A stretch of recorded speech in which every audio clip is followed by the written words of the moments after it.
오늘 계속해서 육과 그리스도인의 가정, 지난 시간에 저희가 도입 부분을 함께 살펴보았는데 오늘 첫 번째 대지 최초의 가정부터 시작을 해서 우리 함께 그리스도인의 가정 안에 과연 어떤 특징들이 있는지 함께 살펴보도록 하겠습니다. 우리 창세기 2장 15절부터 25절까지 있는 말씀을 시작으로 그 안에 하나님께서 우리에게 가르치시기 원하시는 최초의 가정이 어떤 모습이었는지를 함께 살펴보도록 하겠습니다. 창세기 2장 15절부터 25절까지에 있는 말씀입니다.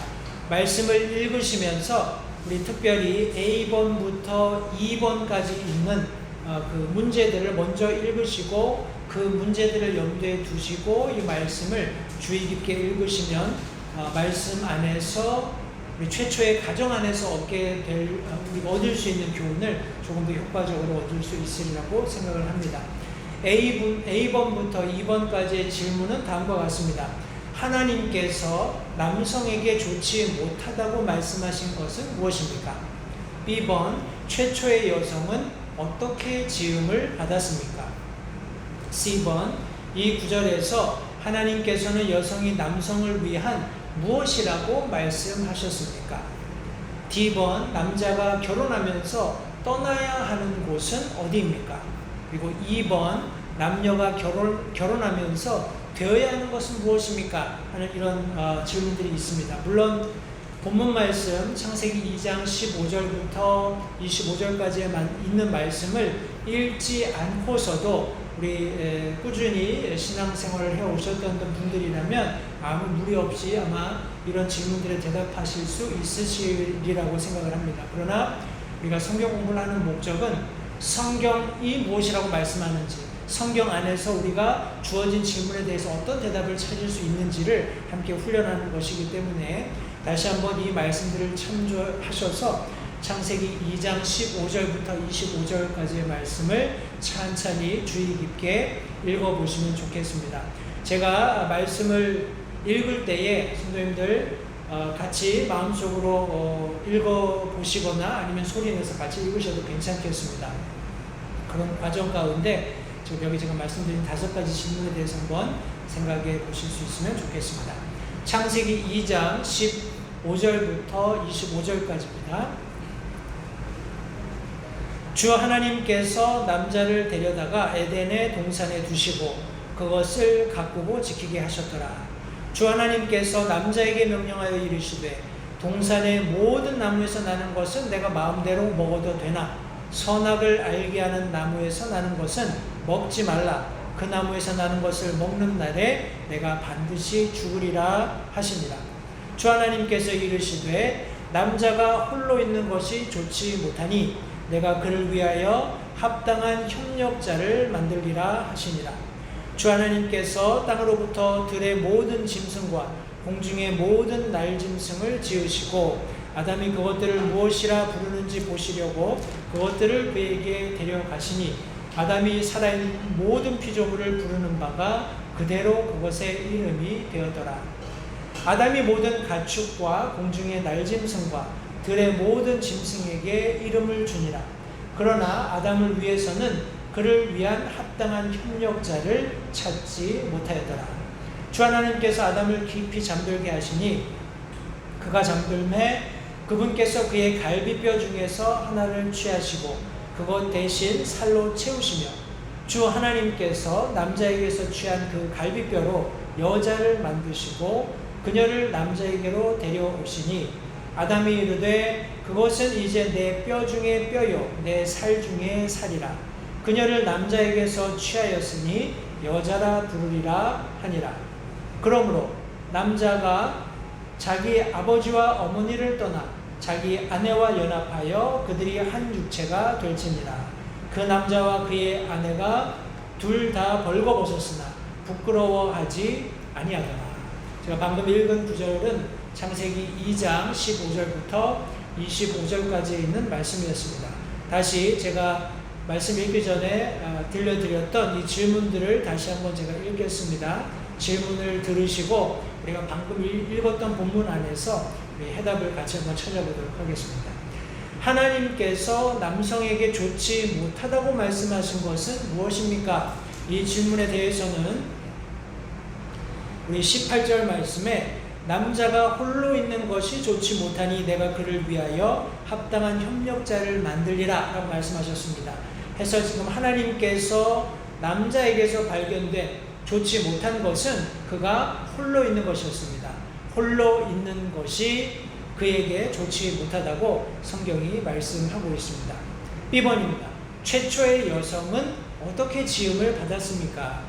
하나님께서 물론 여러 가지 여기 성경 말씀에서처럼 여러 짐승들과 공중의 모든 날짐승들을 지으시고 그것을 아담에게 데리고 와서 그가 이름 부르는 대로 그 모든 것들의 이름이 지어졌다라고 말씀하시면서 우리 성경 말씀에 아담을 위해서는 아직 합당한 협력자를 찾지 못했다라고 말씀하고 계세요. 해서 여자를 만들게 되는데 여기 22절, 23절 말씀에 보시면 특별히 22절 말씀에 남자에게서 취한 우리 21절 말씀입니다. 아담을 깊이 잠들게 하시니 그가 잠들매 그분께서 그의 갈비뼈 중에서 하나를 취하시고 그것 대신 살로 채우시며 22절 하나님께서 남자에게서 취한 그 갈비뼈로 여자를 만드시고 그녀를 남자에게 데려오셨다라고 성경이 말씀하고 있습니다. 우리 여러 구절들을 읽었습니다만 간략하게 요약한다면 남자에게서 취한 그 갈비뼈를 가지고 하나님께서 여성을 만들었다고 성경이 말씀하고 있습니다. 우리 이 구절에서 하나님께서 여성을 남성에 대한 무엇이라고 부르셨는가? 성경에서 이 여성을 하나님께서 합당한 협력자다라고 말씀하시는 것을 우리 성경이 기록하고 있습니다. 우리 이 합당한 협력자라고 이야기했을 때 이것은 여자가 남자를 완성시킨다는 의미를 포함하고 있습니다. 해서 돕는 배필이라고 우리가 표현을 하기도 하고요. 여기 흥정역 성경 한글 성경에서는 합당한 협력자 이런 표현을 여기 지금 성경이 기록하고 있습니다. 해서 이것이 성경이 말씀하고 계시는 남편과 아내의 관계이고 특별히 아내가 남편에게 있어서 돕는 배필, 조력자, 합당한 협력자로서 남성을 완성시킨다는 것을 성경이 말씀하고 있습니다. 우리 D번입니다. 남녀가 결혼하면서 떠나야 하는 곳은 어디입니까? 우리 24절 말씀해 보시면 그러므로 남자가 그의 아버지와 그의 어머니를 떠나 자기 아내와 연합하여 그들이 한 육체가 될지니라라고 말씀하심으로써 결국 남자가 자기가 나고 자라고 교육받았던 그의 가정을 떠나는 또 다른 가정을 형성하기 위해서 아버지와 어머니를 떠나는 자기의 아버지와 어머니를 떠나는 것을 지금 성경이 말씀하고 있습니다. 우리 과거 사용했던 개역 성경에는 여기 부모를 떠나라고 표현되어 있습니다. parents라는 단어를 사용을 했는데 우리 흥정역 성경, 영어 킹제임스 성경은 분명히 여기 his father and his mother 이렇게 표현을 하고 있기 때문에 그의 아버지와 그의 어머니, 물론 우리가 뭉뚱그려서 부모라고 표현할 수 있겠지만 성경이 이렇게 기록된 그런 것을 많은 사람들이 어떤 의미에서는 조롱을 했을지 모릅니다. 뭘 이렇게 굳이 아버지 어머니로 나눠놓았고 그냥 부모라고 하면 좋을 것을 이렇게 이야기할지 모르겠지만 오늘같이 이런 성의 혼란, 그런 성 정체성에 대한 혼란이 가중되고 있는 그런 시점에서 아버지라는 존재, 어머니라는 존재가 가정 안에 부모의 지위를 차지한다는 것을 성경은 너무나 명백하게 성경이 기록되는 그 시점부터 정확하게 우리에게 이런 어떤 성 정체성 그리고 가정의 모습을 분명하게 전달해 주고 있습니다. 우리 다음 문제 2번에 보시면 남자가 결혼하면서 되어야 하는 것이 무엇이냐라고 말씀하고 있습니다. 여기 24절 하반절 말씀해 보시면 그들이 아버지와 어머니, 남자가 자기 아버지와 자기 어머니를 떠나서 아내와 연합해서 그들이 한 육체가 될 것을 명령하고 있습니다.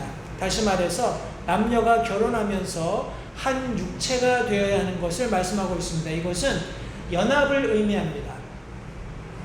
우리 많은 오늘날 결혼에 대한 어떤 뭐라고 할까요? 이론을 제시하는 많은 사람들 중에서 결혼은 했지만 어떤 성적인 관계를 하지 않는, 육체적인 관계를 갖지 않는 그런 어떤 전제 조건을 가지고 남녀가 만나서 이렇게 함께 어떤 공간을 공유하거나 삶을 공유하는 그런 모습들도 심심치 않게 아마 여러분들이 듣거나 보셨을 것입니다. 그러나 성경은 남녀가 결혼하면서 한 육체가 될 것, 그들이 서로의 몸을 개인의 것으로 주장하는 것이 아니라 서로 상대방을 위해서 헌신하고 희생하고 순종하고 복종하는 그런 모습을 분명히 말씀해 주고 있다는 사실을 잊지 마시기 바랍니다. 우리 계속해서 우리 창세기 2장 15절부터 25절까지 있는 말씀 안에서 발견할 수 있는 최초의 가정 이외에 다른 말씀들이 무엇을 말씀하고 있는지 함께 찾아보겠습니다. 우리 한 장 넘기셔서 창세기 3장 16절 말씀을 보시겠습니다. 이 3장 16절 말씀은 우리 첫사람이었던 아담과 하와가 범죄한 이후에 일어난 그런 일들을 묘사하고 있는데, 특별히 3장 16절 말씀에 하나님께서 또 여자에게 이르시되 내가 네게 고통과 수태를 크게 더하리니 내가 고통 중에 자식을 낳을 것이요 또 너의 열망이 내 남편에게 있으리니 그가 너를 다스릴 것이니라 라고 말씀하셨습니다. 이 말씀에 따르면 결혼 생활에서 여자의 욕망은 어디에 있습니까? 라고 질문하고 있습니다. 우리가 방금 읽었던 우리 말씀에 의하면 열망, desire라는 단어를 사용을 했는데 이것이 여자에게 있어서 남편에게 있다라고 성경이 말씀하고 있습니다. 그래서 여자가 원하는 것이 있다면 자신의 남편이 되어야 한다는 사실을 다시 한번 성경을 통해서 확인해 볼 수 있습니다. 우리 마태복음 19장 4절부터 6절 말씀도 같이 한번 보겠습니다. 마태복음 19장 4절부터 6절. 이 말씀 속에서 예수님께서 결혼에 관한 영속성을 말씀하셨습니다. 그 결혼이 영원함을 성경이 말씀하고 계시는데 이 말씀 속에서 과연 결혼의 영속성과 관련해서 예수님께서 뭐라고 말씀하시는지 같이 한번 살펴보겠습니다. 마태복음 19장 4절부터 6절까지 말씀입니다. 그분께서 대답하여 그들에게 이르시되 처음에 그들을 만드신 이가 그들을 남성과 여성으로 만드시고 말씀하시기를 이런 까닭에 남자가 아버지와 어머니를 떠나 자기 아내와 연합하여 그들 둘이 한 육체가 될지니라 하신 것을 너희가 읽지 못하였느냐. 6절 말씀입니다. 그런즉 그들이 더 이상 둘이 아니요 한 육체이니 그러므로 하나님께서 짝지어 주신 것을 사람이 나누지 못할지니라 라고 성경이 기록하고 있습니다. 특별히 다시 한번 우리가 함께 살펴보고 있는 결혼 관계에 있어서의 영속성, 영원히 지속되는 그런 관계로서의 결혼에 대해서 특별히 6절 말씀에 하나님께서 짝지어 주신 것을 사람이 나눌 수 없다라고 우리 예수님께서 말씀하셨습니다. 그런데 이 결혼이 끝나는, 결혼의 관계가 끝나는 그런 어떤 예외적인 규정도 성경이 언급하고 있습니다. 그것이 로마서 7장 1절부터 3절 말씀에 기록되어 있는데 같이 한번 살펴보겠습니다. 로마서 7장 1절부터 3절까지의 말씀입니다. 로마서 7장 1절부터 3절 제가 말씀을 읽겠습니다. 형제들아 내가 법을 아는 자들에게 말하노니 너희는 법이 사람이 살아있는 동안에만 그를 지배하는 줄 알지 못하느냐. 남편이 있는 여인이 자기 남편이 살아있을 때에는 법에 의해 그에게 매여 있으나 만일 남편이 죽으면 자기 남편의 법에서 벗어났느니라. 그런즉 만일 그녀가 자기 남편이 살아있을 때에 다른 남자와 결혼하면 간부라 불릴 터이나 그녀의 남편이 죽으면 그녀가 그 법에서 해방되나니 그러므로 그녀가 다른 남자와 결혼할지라도 간부가 되지 아니하느니라고 성경이 말씀하고 있습니다. 여기 결혼을 위한 하나님의 계획에 의하면 결혼의 결속은, 그리고 그 결혼이 가지는 영속성은 오직 죽음에 의해서만, 배우자의 죽음에 의해서만 끊어지게 된다는 사실을 다시 한번 기억하시기 바랍니다. 우리 히브리서 13장 4절을 함께 살펴보겠습니다. 히브리서 13장 4절 말씀에 하나님께서 존귀하게 여기라고 하신 두 가지 것이 기록되어 있습니다. 히브리서 13장 4절 상반절 말씀인데, 결혼은 모든 것 가운데 존귀한 것이요 잠자리는 더럽히지 말아야 하거니와 음행을 일삼는 자들과 간음하는 자들은 하나님께서 심판하시리라 라고 성경이 말씀하고 있습니다. 우리가 방금 읽은 히브리서 13장 4절 상반절 말씀에 결혼과 우리 잠자리가 존귀하게 여김을 받아야 한다라고 성경이 말씀하고 있습니다. 결혼은 모든 것 가운데 존귀한 것이다 성경이 말씀했고, 잠자리는 더럽히지 말아야 한다라고 말씀했습니다. 다시 말해서 더럽지 않은 침상, 이 두 가지 것이 하나님께서 존귀하게 여기라고 말씀하신 것임을 다시 한번 기억하시기 바랍니다. 이런 내용으로 최초의 가정을 우리가 함께 살펴보았습니다. 창세기에서 시작된 처음 두 남녀 아담과 하와가 어떻게 부부의 관계를 형성하게 되었는지, 그리고 이 관계가 사람이 맺어준 것이 아니라 하나님께서 하나님의 권능으로서 그렇게 맺어준 것이기 때문에 사람이 임의로 그것을 떼어놓을 수 없다는 사실을 다시 한번 기억하시고, 결혼 안에서 특별히 결혼 예식을 포함해서 우리 남녀가 함께 우리 동침하는 그런 부부로서의 어떤 성적인 관계조차도 성경이 거룩하게 구별해 놓고 있다는 사실을 다시 한번 기억하시기 바랍니다. 우리 두 번째 대지로 넘어가겠습니다. 두 번째 대지는 아내에 대한 남편의 의무입니다. 당연히 우리 세 번째 대지는 남편에 대한 아내의 의무가 될 텐데, 먼저 아내에 대한 남편의 의무가 무엇인지를 함께 말씀을 통해서 확인해 보겠습니다. 우리가 처음에 읽었던 창세기 2장으로 가셔서 24장 말씀을 다시 한번 살펴보겠습니다. 창세기 2장 24절 말씀입니다. 말씀해 보시면, 그러므로 남자가 자기 아버지와 자기 어머니를 떠나 자기 아내와 연합하여 그들이 한 육체가 될지니라 라고 성경이 말씀하고 있습니다. 따라서 오늘 우리가 방금 읽었던 말씀에 의하면 자신의 아내와 연합해야 한다고 성경이 말씀하고 있습니다. 우리 뭐라고 할까요? 우리 세태가 점점 더 경제 의존적인 그런 세태로 변화감에 따라서 이제 출가해야 하는 나이가 되었음에도 불구하고 부모의 어떤 그늘 아래에서 그런 어떤 안정감을, 어떤 컴포트존이라고 해야 되나요? 그런 어떤 편안함을 상실하고 싶지 않은 그런 결혼 정년기의 사람들이 결혼하고도 그냥 부모와 함께 머물러 사는 경우들이 종종 있습니다. 뭐 잠시 잠깐은 그렇게 한다 할지라도 성경은 반드시 아내와 연합함으로써 아내와 독자적으로 그런 부부로서의 삶을 살 것을 말씀하고 있다는 것을 다시 한번 기억하시기 바랍니다. 자신의 아내와 연합해야 한다는 사실을 우리 남편에 대한 의무로서, 아내에 대한 남편의 의무로서 성경이 가르치고 있습니다. 우리 에베소서 5장 25절 말씀을 같이 한번 보겠습니다. 에베소서 5장 25절 말씀입니다. 여기 물론 사도 바울이 말씀하고 있는 그런 표면적인 대상은 아내이며 남편들이고 또 더 나아가서 자녀와 아버지와 종들과 주인들 뭐 이런 모습이 되겠습니다만, 특별히 여기 지금 에베소서 5장 마지막 부분에 아내들과 남편들을 언급하면서 이것이 그리스도와 교회에 대한 신비라고 지금 사도 바울이 설명하였습니다.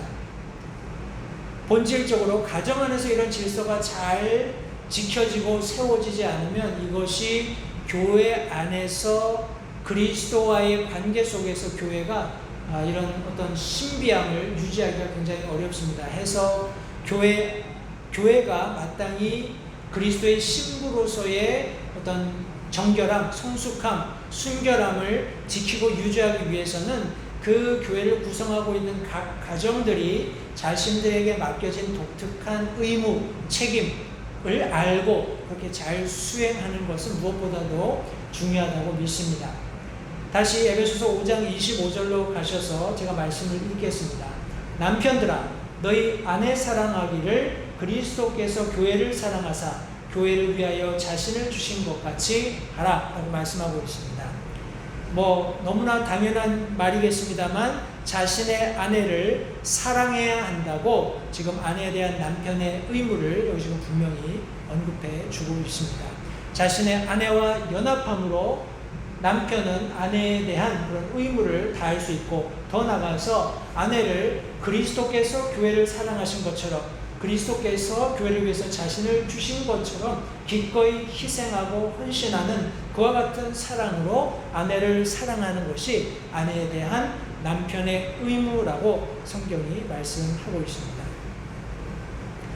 여기 아내를 위한 남편의 사랑은 다음과 같아야 합니다 하면서 우리가 방금 읽었던 에베소서 5장 25절 말씀을 인용해서 이렇게 설명하고 있습니다.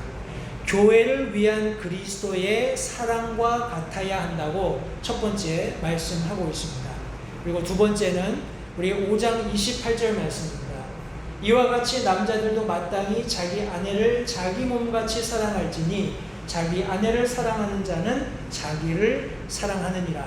물론 예수님께서 우리 교회를 사랑해서 자기 자신을 주신 것 같이 우리 25절에서 남편이 아내를 사랑하라고 말씀하셨는데, 조금 더 구체적으로 우리 28절 말씀에서는 남자들이 자기 아내를 자기 몸같이 사랑할 것을, 자기 아내를 사랑하는 자는 자기 몸, 자기 스스로를 사랑한다고 분명히 부연해서 설명해 주고 있습니다. 따라서 교회를 위한 그리스도의 사랑과 같이 사랑해야 함과 동시에 자신의 몸을 위하는 것 같이 아내를 위해야 한다. 남편의 사랑이 그와 같아야 한다라고 적어도 두 가지 아내에 대한 남편의 사랑을 지금 설명해 주고 있습니다. 우리 디모데전서 5장 8절에서 또 다른 아내에 대한 남편의 의무를 살펴보겠습니다. 디모데전서 5장 8절 말씀입니다. 디모데전서 5장 8절 말씀에 보시면 그러나 누가 자기 친족 특히 자기 집 사람들을 부양하지 아니하면 그는 믿음을 부인한 자요 불신자보다 못한 자니라 라고 성경이 말씀하고 있습니다. 따라서 여기 성경은 자신의 아내를 조금 더 폭넓게 말한다면 자기 집 사람들, 가족을 부양해야 한다라는 것을 여기 지금 설명해 주고 있습니다. 우리 베드로전서 3장 7절 말씀도 계속해서 보겠습니다. 베드로전서 3장 7절 말씀입니다. 베드로전서 3장 7절 말씀에 보시면 남편들아 이와 같이 너희도 지식에 따라 아내와 동거하고 그녀를 더 약한 그릇이요 또 생명의 은혜를 함께 상속받을 자로 여기고 존중하라. 그리하여야 너희 기도가 방해를 받지 아니하리라 라고 성경이 기록하고 있습니다. 여기 여러 가지 것들을 함께 말씀하고 있는데 요는 남편들이 아내를 존중해야 한다는 것입니다. 존중한다라는 것은 존귀하게 귀하게 여기면서 존중해주는 어떤 뭐라고 할까요? 아내의 의견도 아내가 가정 안에서 가지는 역할도 남편에 의해서 존중되어야 한다는 사실을 여기 지금 성경이 말씀하고 있습니다. 남편이 독단적으로 모든 일을 처리하는 것, 어떤 면에서는 리더십이 있어 보이는 것처럼 우리가 이해할 수도 있겠지만 실제적으로 가정은 두 사람, 아내와 남편의 연합체라는 사실을 다시 한번 기억하시고 남편이 물론 가정의 어떤 지도자로서 이끌어가는 역할을 하지만 그 이끌어가기 위한 과정 가운데 아내의 그런 어떤 의견들도 동일하게 존중되어야 한다는 사실을 성도님들 잊지 마시기 바랍니다. 더 나가서 방금 읽었던 베드로전서 3장 7절 말씀에 의하면 이것이 남편이 하나님 앞에 드리는 특별히 남자가 하나님 앞에 드리는 기도가 방해받지 않는 길임을 성경이 또한 말씀하고 있다는 사실도 겸해서 우리 알아둘 필요가 있다고 생각을 합니다. 고린도전서 7장 3절 말씀 같이 보겠습니다. 또 다른 아내에 대한 남편의 의무가 고린도전서 7장 3절 말씀에 기록되어 있습니다. 고린도전서 7장 3절 말씀에 보시면 남편은 아내에게 합당한 애정을 베풀고 아내도 남편에게 그와 같이 행할지니라 라고 성경을 말씀하고 있습니다.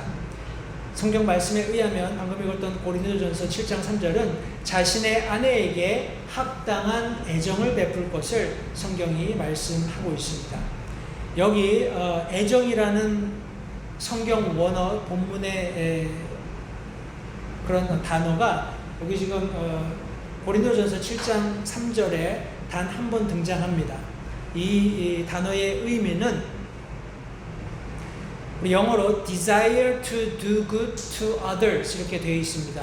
혹은 goodwill 이렇게 번역을 할 수 있을 텐데 다른 사람들에게 무엇인가 좋은 것을 하고자 하는 선한 것을 하고자 하는 어떤 열정을 여기 의미하는 단어입니다. 그래서 아내에게 아내가 기뻐할 만한 아내가 좋아할 만한 것을 하고자 하는 열심을 가지고 아내에게 대하고 성경 말씀에 의하면 아내들도 남편에게 그와 같이 하라고 성경이 명령하고 있습니다. 여기 지금 괄호 안에 보시면 그녀를 개인의 쾌락 혹은 즐거움의 대상으로 이용해서는 안 됩니다 라고 기록하고 있습니다. 서로 상호간에 서로가 원하는 것이 무엇인지를 주의 깊게 살피고 그것을 해주기 위해서 서로 열심을 내는 그와 같은 모습을 성경이 묘사할 때에 여기 합당한 애정이라는 단어를 사용했다는 사실을 다시 한번 기억하시면서 아내에 대한 남편의 의무로서 내 아내에게 합당한 애정을 베푸는 것, 아내 역시 그들의 남편들에게 남편이 원하는 또 그에게 합당한 애정을 베푸는 것이 그들에게 의무로 주어졌다는 사실을 다시 한번 기억하시기 바랍니다. 우리 같은 고린도전서 7장 5절 말씀에 보시면 너희는 서로를 속여 권리를 빼앗지 말라. 너희가 금식과 기도에 전념하기 위하여 동의를 구해 얼마 동안 그리하는 것은 예외이나 다시 함께하라. 이것은 너희가 참지 못함으로 인해 사탄이 너희를 시험하지 못하게 하려 함이니라. 성경이 말씀하고 있습니다. 말씀에 의하면 자신의 아내의 권리를 속여서 빼앗지 말아야 한다고 성경이 말씀하고 있습니다. 이것은 결혼의 육체적인 친밀함에 대해서 언급하는 것이라고 우리 부연 설명되어 있습니다. 결혼한 이후에 여러 가지 함께 공유하는 것들이 많이 있겠습니다만 성경이 말씀하고 있는 대로 한 육체가 되는 연합하는 그런 어떤 과정의 한 부분으로서 우리 육체적인 친밀함도 우리가 간과해서는 안 된다는 사실을 기억하면서 아내가 가지고 있는 권리, 남편이 가지고 있는 권리, 서로의 육체에 대한 그런 어떤 권리를 속여서 빼앗지 않는 서로에 대해서 충분히 이해하고 배려하는 그 같은 관계가 결혼 생활 가운데 있어야 한다는 사실을 다시 한번 기억하시기 바랍니다. 우리 마지막으로 아내에 대한 남편의 의무로서 에베소서 5장 23절 말씀을 같이 한번 살펴보도록 하겠습니다. 에베소서 5장 23절 말씀입니다.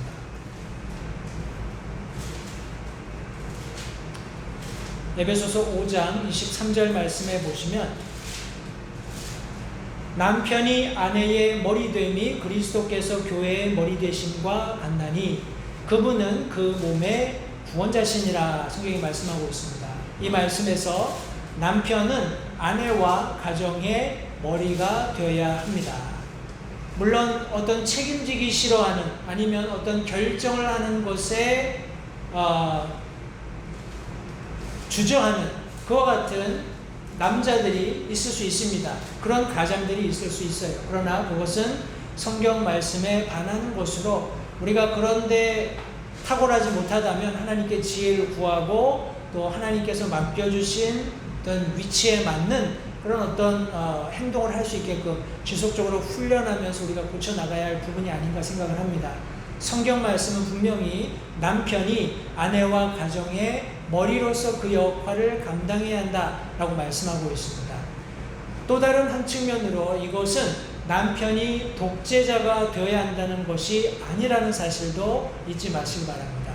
남편이 지도력을 발휘하는 위치에 있어야 한다는 의미이지 독자적으로 자기 혼자 모든 것을 결정하고 판단하고 실천하는 것이 아니라는 사실을 다시 한번 기억하시기 바랍니다.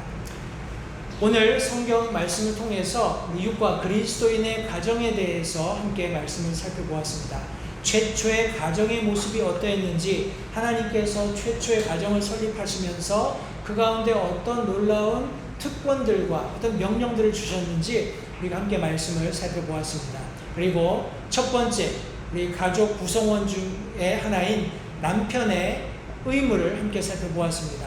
남편은 특별히 아내에 대한 그런 의무들이 어떤 부부 관계 속에서 존재하는데, 이것들을 잘 우리가 오늘 들은 말씀대로 익히고 훈련해서 하나님께서 특별히 형제들에게 기대하시는, 남성들에게 기대하시는 가정 안에서의 역할들을 잘 감당할 수 있게 되기를 바랍니다. 다음 시간에는 남편에 대한 아내의 의무, 시간이 허락되면 자녀에 대한 부모의 의무 하는 우리 대지까지 함께 하나님의 말씀을 나누도록 하겠습니다. 제가 카톡방에 올려드린 성경 공부 교재를 참고하셔서 우리 먼저 이 말씀들을 찾아서 읽어보시고 또 빈칸들을 채워 보신다면 다음 시간에 함께 성경 공부하실 때 훨씬 더 유익하게 성경 공부를 함께 하실 수 있으시라고 믿습니다. 우리 돌아오는 주일은 우리 8월 첫 번째 주일입니다. 우리 해서 주님의 만찬이 있겠고요. 특별히 우리 한인 예배에서 우리 교회 점심 대접하는 그런 순번이 되어서 우리가 함께 우리 식사 당번으로 수고하도록 하겠습니다. 참석하실 수 있는 분들은 오전에 좀 일찍 나오셔서 같이 식사 당번 역할들을 감당해 주시면 큰 도움이 되리라고 믿습니다. 남은 한 주간도 주 안에서 승리하시기 바라고, 오늘 들으신 말씀들을 다시 한번 유튜브를 재생해 보시면서 찬찬히 살펴보시면서 말씀의 깊이를 더해가는 모든 LH 교회 성도님들 되시기 바랍니다. 한 주도 평안하시고 돌아오는 주일 함께 주님의 전에 함께 모여서 예배 드릴 수 있게 되기를 바랍니다. 기도하겠습니다. 살아계신 아버지 하나님 감사합니다. 오늘 수요 성경 공부를 통해서 다시 한번 하나님께서 세우신 그리스도인의 가정이 어떤 특징을 가지고 있는지 몇 가지 성경 구절들을 함께 살펴보면서 우리 지혜를 나누었습니다. 특별히 최초의 가정이 어떠했는지, 또 가정 안에서 특별히 아내에 대한 남편의 의무가 무엇인지 두 가지 내용들을 우리가 심도 있게 함께 하나님의 말씀을 상고하였습니다. 들은 말씀대로 우리가 함께 가정 안에서 훈련하면서 이 가정이 하나님의 말씀에 의해서 견고하게 세워질 수 있기를 다시 한번 간절히 원합니다. 매일 매 순간 나의 생각, 나의 판단, 나의 의지로 살아가는 것이 아니라 하나님의 말씀, 성령의 인도하심과 하나님의 강권하시는 주권적인 능력 가운데서 우리가 우리의 삶을 하나님의 손에 하나님께서 빚으시는 대로 양도하는 그런 지혜가 우리에게 있을 수 있도록 좀 도와주시기 바랍니다. 남은 한 주간 삶도 주님께 의탁드립니다. 주님께서 함께 하셔서 모든 영광을 살아계시는 하나님께서 홀로 받으시기를 다시 한번 간절히 바라올 때 예수님의 귀하신 이름으로 기도했습니다. 아멘. 이상으로 성경 공부를 마치겠습니다. 감사합니다.